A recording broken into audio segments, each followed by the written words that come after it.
할렐루야. 우리 함께 서로 인사하는 시간을 갖겠습니다. 반갑습니다. 감사합니다. 사랑합니다. 축복합니다. 성경에 보면은 이런 죄는 안 지었으면 참 좋았을걸. 그 죄에 따른 결과가 너무나 파급 효과가 크기 때문에 이 죄는 안 이루어졌었으면 좋았을걸 하는 그런 죄들이 있어요. 어떤 죄는 인류 역사상, 아니 온 우주에 영향을 끼치는 죄가 있어요. 어떤 죄는 한 민족의 마음을 아프게 하고 좌절케 했던 죄가 있어요. 아담의 죄는요, 이 땅에 사망을, 죽음을 가지고 왔어요. 그의 죄는 단순히 한 사람의 멸망으로 끝나는 것이 아니라 온 우주가 영향을 받게 되었습니다.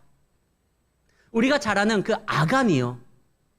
여리고 성을 정복하고 이제 나아가려고 하는데 그 아간의 범죄가 약속의 땅에서 이스라엘로 하여금 첫 패배를 안겨주었고 그로 인하여 백성들의 마음을 찢어놓게 됩니다.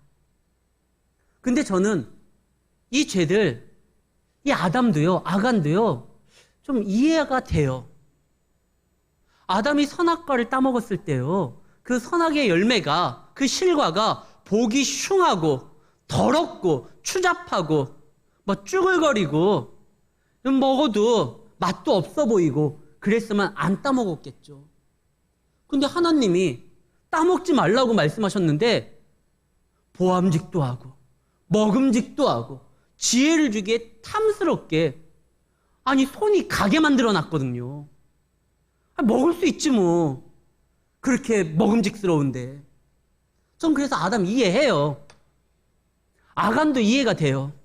이스라엘 백성들이 노예였잖아요. 그러다가 풀려났지만 여전히 광야에서 살아갔었는데 그 광야에는 매장이 없어요. 그랬는데 여리고성을 정복한 다음에 신할산 외투 얼마나 갖고 싶겠어요. 금덩어리가 있는데 그거 얼마나 갖고 싶겠어요. 그동안 취할 수 없었던 그 명품 옷이 있고 그 다음에 세상에서는 큰 힘을 발휘할 수 있는 금덩어리가 있는데 아감이라고 왜 갖고 싶지 않았겠어요? 전 그것도 이해돼요. 근데 오늘 본문에 등장하는 이 죄는 저는 용납할 수가 없어요. 바벨탑을 쌓아요. 그 결과가 뭐죠? 언어가 분리된 거예요. 저처럼 언어에 은사가 없는 사람은 영어를 못하거나 외국어에 대해서 젬병인 사람들은 이게 너무 안타까워요. 아담의 죄도 아간의 죄도요, 예수 그리스도의 보혈의 공로로 죄 문제가 해결됩니다. 근데 바벨탑 사건으로 나타난 그 징계는, 언어가 달라진 거는요, 예수의 십자가 보혈로도 이거 해결 안 돼요.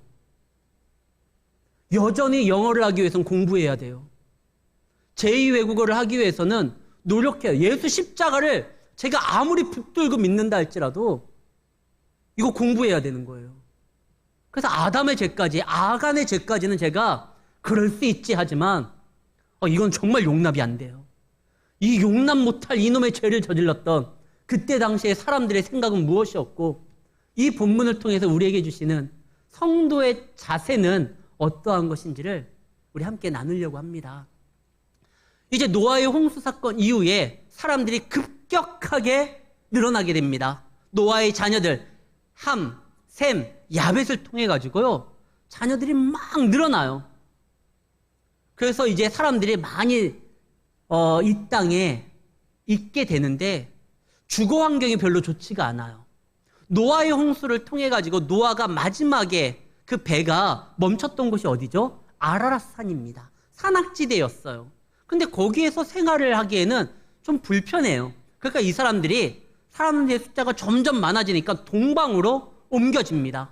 그러다가 시날 평지를 만나게 되는데 거기가 살기 좀 괜찮아요. 그리고 여기에 주거 환경에 센세이션을 일으키는 혁명적인, 놀라운 발견이 하나 나타나게 됩니다. 벽돌을 만들 수 있게 된 거예요.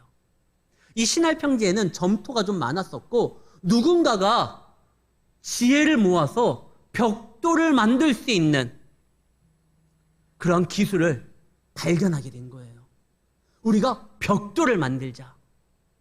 그동안은 사람들이 어디에 살았냐? 진흙을 좀 이렇게 짓이겨가지고, 이렇게 막, 이렇게, 좀 움막 비슷한 곳에서 살게 되던가 아니면은 동굴에서 살았어요. 근데 이제는 어떻게 되죠? 벽돌을 만들 수 있어요. 자기가 살고 싶은 곳에 집을 지을 수가 있는 거예요. 굉장한 발견이에요. 이 발견을 통해서 그들은 많은 일들을 할 수가 있습니다. 먼저 가족들이 함께 할 수 있는 집을 지을 수 있고요. 아이들이 공부할 수 있는 학교도 지을 수 있고요. 환자들을 수용할 수 있는 병원도 지을 수 있고요. 그리고 많은 사람들을 이렇게 섬기고 도울 수 있는 시설도 만들 수 있어요. 이 벽돌 하나, 이걸 만들 수 있는 기술이 발견되면서 그들은 할 수 있는 게 무궁무진했어요. 근데 하지 말아야 될 거, 하필이면 그거를 해요. 뭐를 하느냐? 우리가 하늘 높이까지 탑을 쌓아가지고 우리의 이름을 내자. 그래서 우리가 흩어짐을 면하자. 아니, 이게 뭐가 문제예요? 사람이란 것은 이렇게 막 높은 거 쌓고 싶은 그런 열망들이 있잖아요. 그리고 흩어짐을 면하자. 이게 뭐 문제가 나나? 그리고 우리가 열심히 해가지고, 우리 이름 좀 내자. 이게 뭐가 그렇게 문제일까? 하나님은 이것 때문에 왜 성부, 성자, 성령 하나님이 말씀해 보면 우리가 내려가자라는 말이 나와요. 이 일이 무엇이 대단하다고 그 세 분 하나님께서 성부, 성자, 성령께서 이 땅에 친히 오셔가지고 사람들의 언어를 혼잡하게 만들었을까? 이 가인처럼 누구를 죽인 것도 아니요. 이 아담처럼 뭐 선악과를 따먹은 것도 아닌데 뭐 이렇게 이것 때문에 예민하셔가지고 이렇게 행동을 하셨을까? 근데 이건 단순히 사람들이 얼마만큼 한번 높이 쌓아올느냐 도전 정신에 의해서 움직인 게 아니에요. 뭐냐면 자신들의 인생에서, 자신들의 삶에서, 자신들의 영역에서 하나님을 몰아내자고 한 거예요. 하나님은 말씀하십니다. 창세기 9장 7절에요. 홍수 사건 이후에 노아에게 다시 한번 약속을 줍니다. 너희는 생육하고 번성하며 땅에 가득하며 그 중에서 번성하라 하셨더라. 번성이라는 말이 2번이나 나와요. 너희는 땅에 나아가서 생육하여 번성하여 온 지면에 가득하여 내 형상으로 지음받은 너희가 나의 뜻을 증거하고 하나님의 거룩한 나라를 좀 세워라. 그리고 그 땅에 있는 많은 것들 너희가 다스려라. 너희가 좀 관리해라. 이게 하나님의 우리에게 주신 사명이었고, 그리고 그 사명에 따른 하나님의 약속된 축복이었거든요. 근데 그들이 싫은 거예요. 왜 우리가 하나님 말씀대로 살아가야 돼? 우리가 그럴 이유가 있나? 우리는 이제 벽돌을 만들 수 있는 기술이 있어서 우리가 거주할 수 있는 곳을 그렇게 떠돌아다닐 필요 없이 우리가 원하는 곳에서 집을 짓고 살아갈 수 있는데, 우리가 땅에 저 미지의 세계에 알 수 없는 그곳에 굳이 가가지고 하나님이 만들어 두신 이 창조 질서를 관리하는 일, 왜 우리가 해야 돼? 이들이 정말 하고자 했던 일은 그 벽돌 기술 하나로요, 탑을 쌓음으로 자신들의 삶에서 하나님을 몰아내려고 한 거예요. 이게 큰 범죄예요. 사실 노아 홍수 이후에 사람들은요, 뭐 하나 내세울 게 없었어요. 처음부터 시작하는 거였어요. 그래서 그들은 하나님을 바라보며 나름 겸손하게 살아갔어요. 그러나 이 벽돌 기술 그 하나를 가지고 자기들이 많은 것들을 이룰 수 있다는 그 생각에 이제 하나님이 귀찮아요. 그의 삶에서 몰아내려고 합니다. 주의 이름으로 사는 것이 아니라 우리의 이름을 내걸고 우리의 이름으로 살아가자. 뭐 저기까지 가냐? 여기에서 모여서 흩어짐을 면하면서 우리가 살아가자. 그리고 왜 하늘까지 높게 쌓느냐? 또 홍수가 나서 끝날 수 있잖아요. 물론 하나님이 무지개 언약을 노아를 통해서 줬어요. 근데 그 현장에 이때 당시의 사람들은 없었어요. 아무도. 우리의 할아버지의 할아버지의 할아버지 노아를 통해서 무슨 약속이 있었다라는 얘기는 들었는데 우리는 그 현장이 없었고, 그 다음에 혹 약속을 했다 할지라도 하나님의 마음이 변할 수도 있고, 그러니까 어떠한 일이 벌어졌을 때 우리 스스로 우리를 지킬 수 있는 일을 하자. 하나님을 바라보기보다 우리가 살 수 있는 국리를 만들어보자. 이거 언약에 대한 말씀에 대해서도 믿지 못하는 불신앙이에요. 그리고 하나님의 축복된 말씀, 생육하고 번성하라고, 땅에 가득하라고, 저들을 다스리라고 했던 그 말씀도 안 지키고 우리 삶, 우리가 살겠다는 거예요. 내 시간이고 내 인생이고 내 열정을 왜 주를 위해서 사냐는 겁니다. 근데 한 가지 착각하는 게 있어요. 이 땅이 자기의 것이 아니거든요. 이 땅을 만드신 분이 있고, 이 땅에 대해서 계획하신 분이 있고, 이 땅을 통치하시고 주장하시는 주인이 있거든요. 마태복음 21장에 보면 포도원 일꾼들에 대한 이야기가 등장을 합니다. 한 큰 부자가요, 자기가 가지고 있는 그 포도원에 일꾼들을 세웁니다. 야, 일을 해라. 근데 이 일꾼들이 그 주인의 명령에 따라, 뜻에 따라 행동하지를 않아요. 마땅히 주인을 인정하고 주인에게 드려야 될 것이 있었는데 안 줘요. 그 말은 단순히 재물을 안 줬다는 것이 아니라 당신을 우리의 주인으로 인정하지 않겠다는 거예요. 이건 내 거예요. 내가 수고하고 땀 흘려서 내가 경작해서 이루었다라는 거예요. 근데 너무 어처구니 없잖아요. 그 땅의 주인이 누구고 그에게 기회를 주고 그들에게 일상을 주면서 그들을 보호하면서 그곳에서 일하게 하셨던 분이 있는데, 아니 이제 우리 거야. 나중에는 주인의 종들을 때려 죽일 뿐만 아니라 주인의 상속자까지 죽입니다. 그럼 이거는 완전한 우리 것이니까 우리 삶에 그 주인의 흔적을 지워버리고 그의 자녀까지도 죽이면서 이거 우리가 차지하자.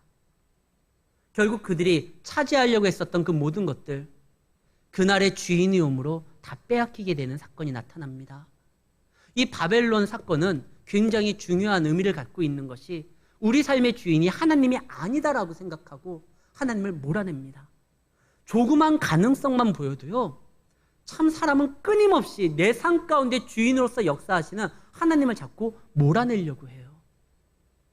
그러나 기억하셔야 됩니다. 우리에게 생명을 주시고 우리에게 구원함을 허락하여 주시고 우리의 삶을 인도하시는 주인 되시는 우리 하나님이 계시다라는 사실을 인정하는 자만이 나중에 그 주인의 나라에 임할 때 단순한 일꾼이 아니라 그분의 자녀의 생명과 바꾼 입양된 그분의 아들과 딸로서 그의 모든 것들을 왕같은 제사장으로 누릴 수 있다는 것이요. 물론 이 땅에서도 여전히 그 약속은 유효하며 이 땅에서 주의 자녀로서 하나님을 인정하고 살아가는 자, 여호와는 나의 목자시니 내가 부족함이 없다라고 고백하면서 그의 이끄심대로 살아가는 자에게는 하나님의 보호하심과 하나님의 역사하심이 그들의 삶을 책임지고 이끈다라는 사실입니다.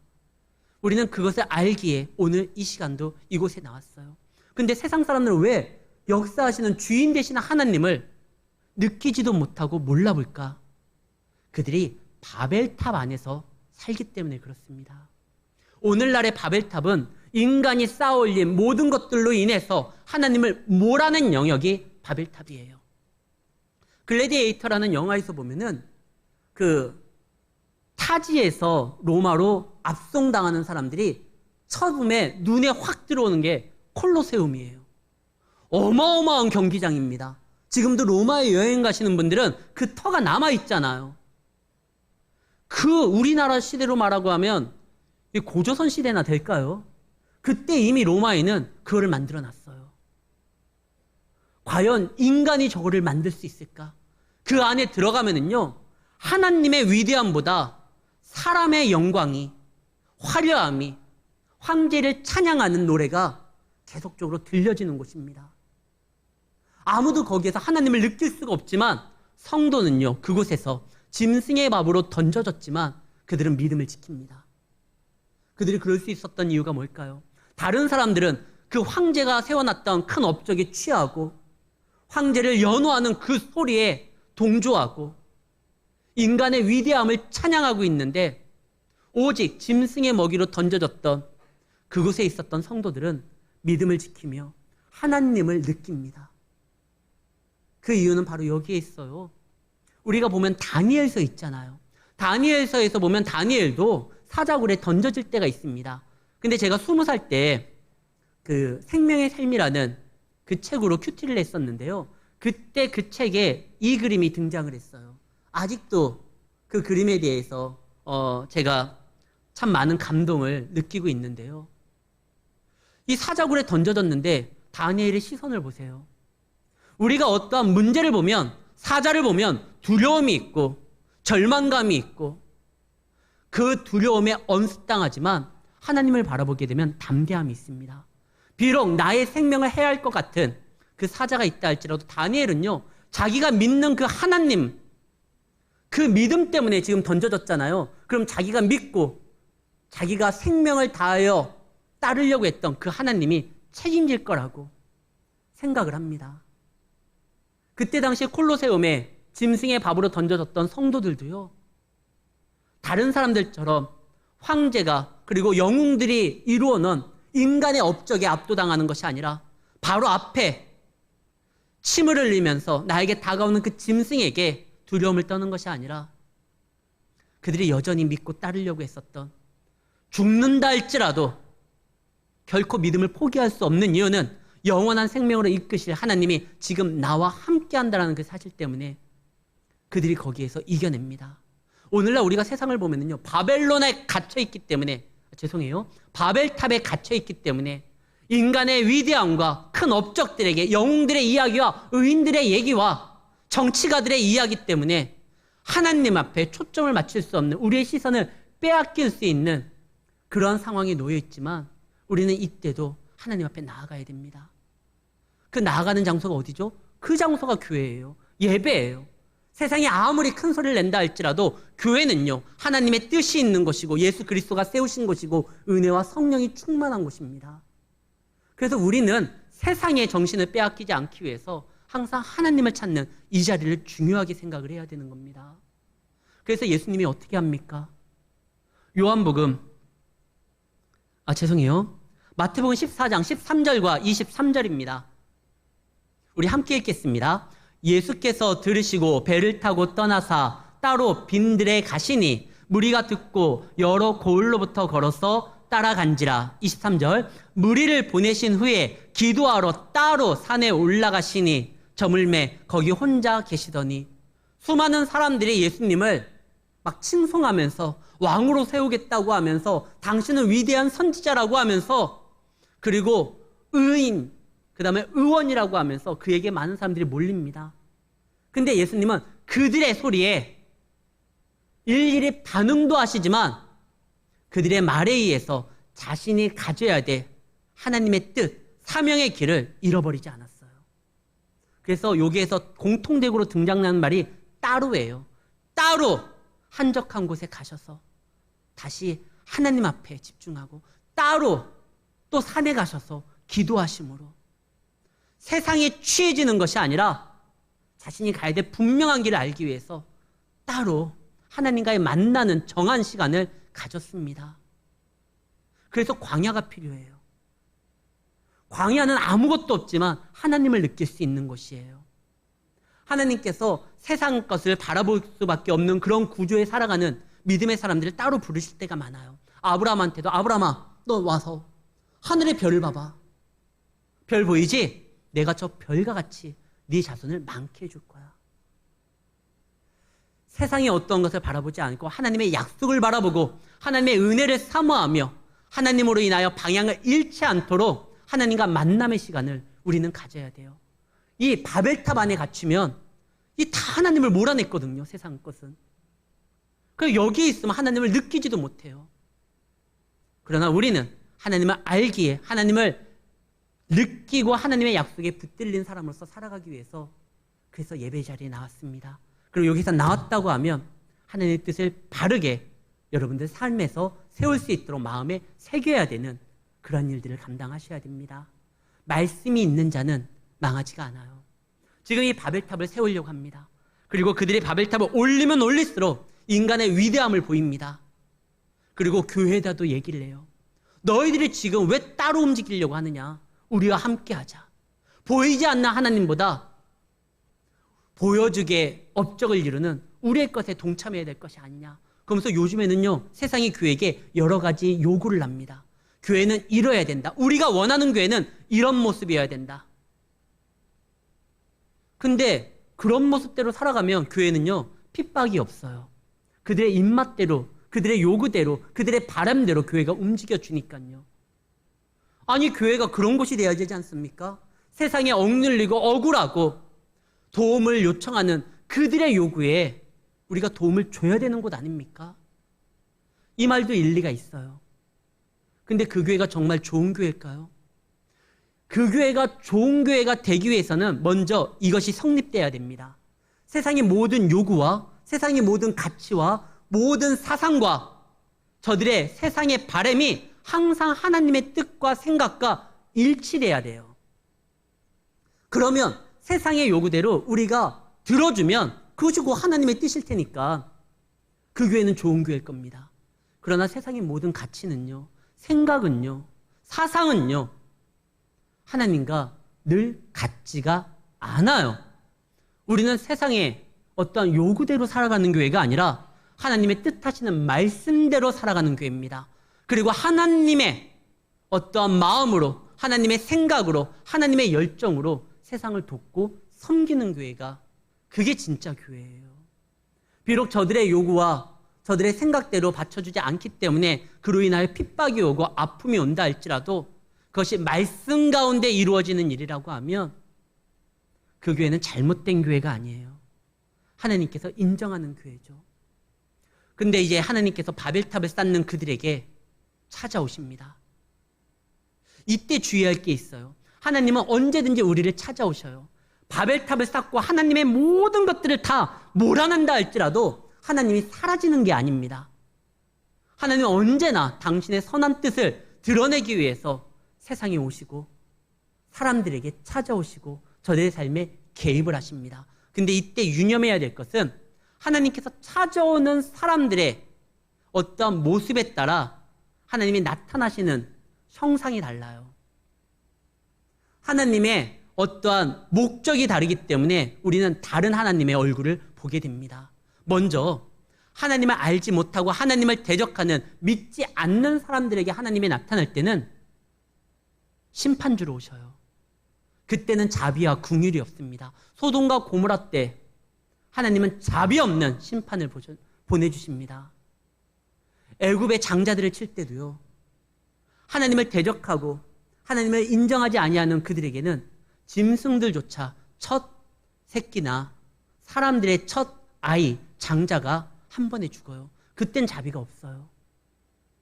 심지어 하나님이 아말렉 군대에 하루 움직이니까 그 아말렉 군인의 18만 5천 명이 한 번에 죽는 사건도 있습니다.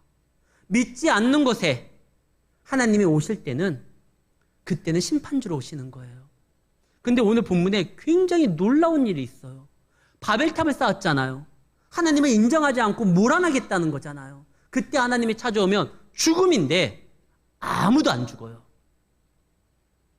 아니, 보통 하나님이 이럴 때 나타나면 죽음인데 왜 안 죽느냐? 하나님이 노아에게 약속을 했거든요. 그리고 그 노아의 약속을 알고 있는 셈의 자손들도 이 일에 동참하고 있어요. 하나님은 셈의 하나님이 되시기를 원했고 셈의 장막을 통하여 여인의 후손을 메시아를 보내주겠다고 약속을 했습니다. 그런데 그들이요, 이 일을 멈추려고 하지 않아요. 그때 하나님께서 이후로는 그들이 하고자 하는 일을 막을 수가 없으니 6절 말씀입니다. 이것은 하나님이 어쩔 수 없다라는 것이 아니라 그들이 이대로 놔두면 교만하여 패망으로 이르는 일을 도저히 그들 스스로 멈출 수 없다라는 뜻이에요. 그러니까 그 전에 우리가 가서 그들을 살릴 수 있는 방법을 한번 생각해보자. 그들이 살았었던 건 노아에게 주신 약속과 하나님이 그들을 향한 어떠한 뜻을 이루고자 하셔서 의논하셨기에 그들이 살 수 있는 겁니다. 그래서 하나님께서 어떻게 할까? 그들의 언어를 바꿔놔버리자.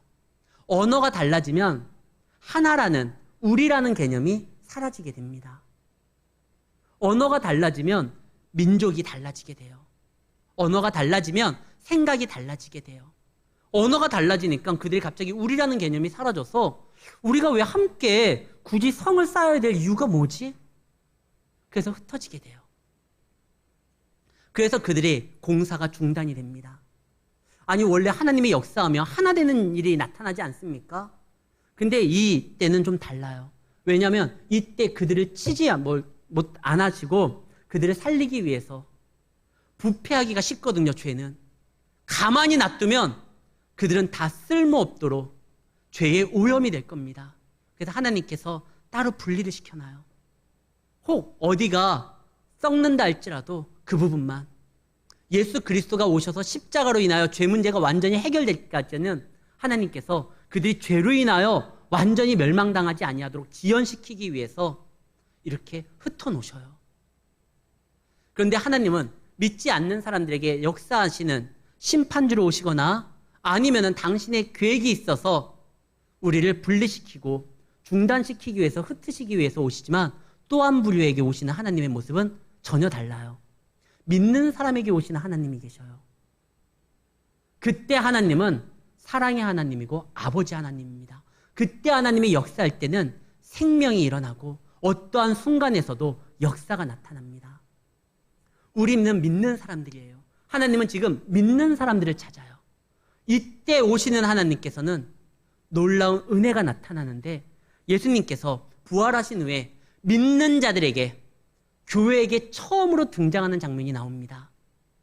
이때 당시 교회는 예수님의 제자들의 모임이었었거든요. 예수님이 부활하신 후에 제자들에게 처음으로 이야기하셨던 내용이 등장을 합니다. 요한복음 20장 19절 말씀입니다.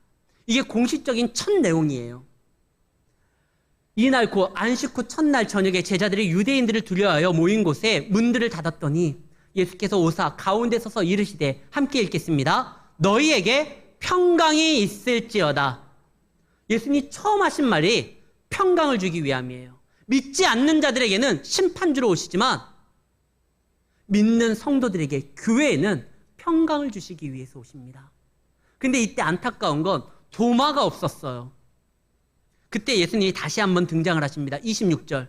이때는 도마가 있을 때예요. 여드레 지나서 제자들이 다시 집에 있을 때 도마도 함께 있고 문들이 닫혔는데 예수께서 오사 가운데 서서 이르시되, 함께 읽습니다. 너희에게 평강이 있을지어다. 예수님이 교회에게 주신 정말 첫 메시지가 바로 평강이 있을지어다입니다. 왜냐하면 예수님은 교회에 평강을 주시고 평강을 주신 이유는 평강이 있을 때 교회는 주의 사역을 감당할 수 있거든요. 우리 원로 목사님 참 기가 막히게 교회 이름 잘 졌어요. 평강교회. 원래 하나님께서 교회에게 처음으로 말씀하신 것이 바로 이 평강이 있을 거라는 말이거든요. 평강만 있으면 교회는 뭐든지 할 수 있습니다. 평강이 있으면 교회는 전도를 하고, 평강이 있으면 교회는 찬양을 하고, 평강이 있으면 교회는 예배를 드리고, 평강이 있으면 성교를 합니다. 그래서 교회는요, 평강하기만 하면 세상이 감당하지 못하는 위대한 일을 하나님과 함께 하는 거예요. 그래서 사단이 가장 먼저 하는 일이 뭐죠? 교회의 평강을 깨는 거예요. 평강만 깨지면 주님의 역사가 나타나질 않아요. 무슨 말입니까? 제가 아는 어느 교회 맨날 싸우는데도 거기 예배 드립니다. 거기 전도합니다. 거기 선교사들을 막 파송합니다. 맞아요. 평강이 없어도요, 사람들은 모여서 예배도 드리고 전도도 하고 선교도 보내요. 그러나 하나님에게는 전혀 유익이 안 돼요. 하나님은 주의 백성들이 주님이 주시는 평강과 은혜와 샬롬으로, 평안으로 주의 사역을 자원해서 주님의 심정으로 감당하기를 원합니다. 근데 싸우면서도 우리는 그래도 예배는 드려요. 싸우면서도 그래도 우리는 선교 보내요. 차라리 안 보내는 게 나아요. 말라기서에서 보면은 하나님이 뭐라고 합니까? 차라리 저 성전문 닫았으면 좋겠다. 내 말씀대로 살아가지 않고 맨날 다투고 싸우고 나쁜 일만 도모하면서 왜 모여가지고 예배 드린다고 하는지. 차라리 안 드리게 하는 그런 역사가 나타났으면 좋겠다. 하나님이 말씀하시는 거 아닙니까? 정상적인 교회는, 정말 믿음의 바른 사람들은 하나님이 평강을 주기 위해서 오시고 그 평강을 믿음으로 받음으로 인하여 놀라운 역사들을 이루는 것이 진정한 건강한 교회입니다. 오늘 하나님께서는 우리에게 어떤 모습으로 오시죠? 혹 심판주로 무서운 얼굴로 오십니까? 그렇다면 여러분들은 아직도 바벨탑에서 세상에 취해서 하나님의 말씀대로 제대로 살아가지 않는 것이에요.